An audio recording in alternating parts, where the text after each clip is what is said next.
Parents ని బాధ పెడితే ఎటువంటి ఫలితము పొందుతాము అనేది ప్రతి ఒక్కరు కూడా తెలుసుకోవాలి. చూడండి, చాలా మంది ప్రశ్నిస్తున్నారు, తండ్రిని నువ్వు నా కోసం ఏమిచ్చావు, నువ్వు నాకు ఏం చేశావు అని అడుగుతున్నారు. అప్పుడే మర్చిపోతారా?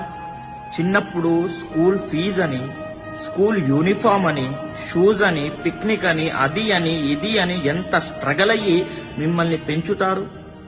చిన్నప్పుడు చిల్లర డబ్బులు ఇస్తే ఎంత ఆనందం అయ్యేది, అప్పుడే మర్చిపోతారా? చూడండి, పేరెంట్స్ ని గౌరవించడం నేర్చుకోండి. గౌరవించకపోయారా, మీరు ఏదైతే ఇప్పుడు అగౌరవంగా మాట్లాడుతారో, ఏదైతే తప్పుడు పని చేస్తున్నారో పేరెంట్స్ పట్ల, వచ్చేటటువంటి జన్మలో దానికి రెట్టింపు ఫలితాన్ని మీరు అనుభవిస్తారు. అది గుర్తుపెట్టుకోండి.